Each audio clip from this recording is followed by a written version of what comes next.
Hello guys, আসসালামু আলাইকুম। কেমন আছেন সবাই? আশা করছি সবাই ভালো আছেন। তো আল্লাহর মতো ভালো আছি। তো আজকে হচ্ছে কয়েকদিন যাবৎ ভিডিও আপলোড করতে পারি না, রোজা থেকে ভালো লাগে না তাই। তো আজকে একটা ভিডিও শেয়ার করতে আসলাম। তো এখানে দেখাই, আমি হচ্ছে এখানে একটা মরিচ গাছ লাগাইছিলাম।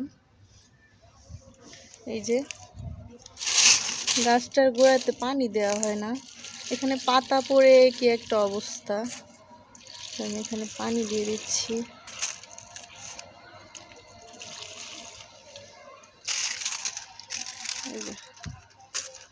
গাছটায় কিন্তু মরিচ আসছে। এই যে আরো অনেকগুলো হয়েছিল, খাওয়া হয়েছে।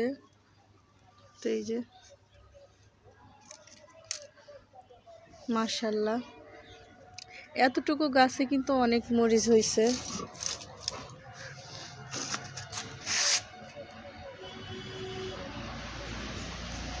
লাউ গাছও লাগানো হয়েছে, মাশাআল্লাহ লাউ গাছটা মোটামুটি বাড়তেছে, কিন্তু এখনো লাউ ধরে নাই। তো আপনাদের সাথে শেয়ার করি।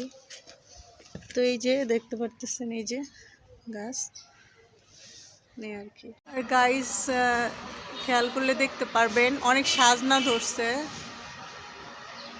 সাজনা খাওয়া হচ্ছে না, এই জন্য আর কি নষ্ট হয়ে যাচ্ছে, কোনোটা অনেক বাড়তি হয়ে গেছে। এই যে তো এই আর কি অবস্থা। আরেকটা জিনিস, অযত্নে অবহেলায় মানুষই নষ্ট হয়ে যায়। আর এগুলো হচ্ছে প্রকৃতির গাছ, এগুলোর কথা আর কি বলবো।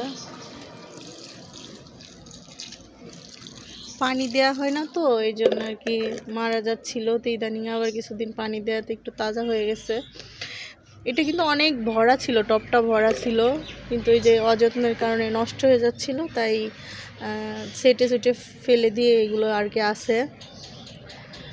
তো এখানে অনেক অ্যালোভেরা ছিল, তখন মনে করেন অনেক সময় দেখা যায় যে মুখে ইউজ করা যায়, আবার খাওয়াও যায়। তো আমরাও সেভাবে আর কি ইউজ করছি বা খাইছি। এখন হচ্ছে অযত্নের কারণে এরকম নষ্ট হয়ে যাচ্ছিল। তো পানি দিলে আশা করছি ঠিক হয়ে যাবে। এগুলো আসলে মনে হয় গাছগাছালি সব মারা যায়। তো এই যে দেখেন পেঁপে গাছের অবস্থা, আর এই যে গাছগুলো সব পাতা পড়ে কি একটা অবস্থা আপনাদের দেখায়। এই যে দেখেন, সারাদিন মনে করেন বাড়িটা ঝাড়ু দিয়ে রাখলেও পাতার অভাব থাকে না। তো এটাই আর কি, কি বলবো, আর মানুষই থাকে না অযত্ন করলে, আর গাছপালা কি থাকবে।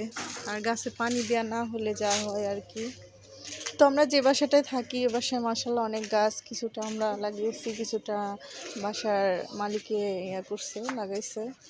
তো এই যে দেখেন কতটুক টাঙ্গায় তারপরে লিখতেছো।